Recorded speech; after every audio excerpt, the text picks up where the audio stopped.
এই যে চালের গুঁড়া দিয়ে বানানো রুটি আর নরম তুলতুলে মুখে দিলে গলে যাওয়ার মতো স্বাদের গরুর মাংস রান্না করে খেলাম আজকে। এত সহজ আর সিম্পল ঘরোয়া স্বাদের মাংস রান্না করে খেলাম। ধরার সাথে সাথে হাতের ভিতরে চলে আইতাছে মোমের মতো নরম তুলতুলে মাংস।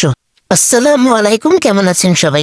প্রথমে নিয়ে নিছি এক গামলা গরুর মাংস, আর ভিতরে দিয়ে দিলাম লবণ, তারপর হলুদ, তারপরে মরিচের গুঁড়া, তারপর ধনিয়ার গুঁড়া, গরম মশলার গুঁড়া, এক মোটা আদা রসুন বাটা আর সামান্য পরিমাণ তেল দিয়ে ওটারে মাখাইয়া নিমো ভালো করে। মাখানো হয়ে গেলে ওটারে 10 মিনিটের জন্য রাইখা দিমু।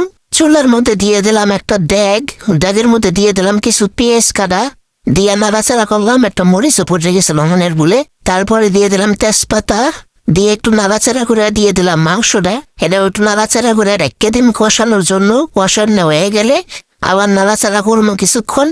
নাড়ার মধ্যে দিয়ে দিব আলু দিয়ে আবার একটু নাড়াচাড়া করে আলুটা মিশিয়ে দিলাম। দিয়ে আমি ঢেকে দিব। ঢেকে দিয়ে কষামো আরো কিছুক্ষণ। কষানো হয়ে গেলে ঢাকনাটা তুইলে আবার নাড়াচাড়া করে নিম। নাড়াচাড়ার পর্ব তো শেষই হয় না। তারপরে দিয়ে দিতে হবে পরিমাণ মতো পানি। পানিটা দিয়ে আমি আবার ঢেকে দিয়ে রান্না করবো কিছুক্ষণ।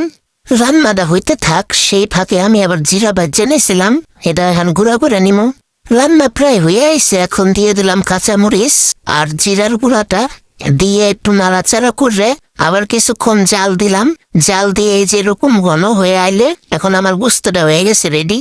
তারপরে আমি চলে এলাম রুটি বানাইতে। এই যে একটু ডিজাইন করে পেড়া বানাইতে চাইছিলাম, কিন্তু পেড়া গেরা হয়ে গেছে। যাই হোক, এটা দিয়েই বানামো। আমি আগে এগুলাই নিয়েছিলাম। এখন রুটি বানানোর চেষ্টা করতেছি, কিন্তু বেকাতারা হইতেছে। তারপরও খাওয়া হইলে মিটা গেল। এখন এই যে রুটিটা বাজ্যে নিমো উল্টায় পাল্টায়। প্রতিদিন রুটি ফুলে, আজকে কি লেগে জানি ফুললো না। খাওয়ার পর পেটে যায় ফুলবো। ভিডিওটা ভালো লাগলে প্লিজ এখন সাবস্ক্রাইব করে দিও। আবার কিছু বানাইলে ভিডিও নিয়ে হাজির মানে। ততদিন সবাই ভালো থাকো।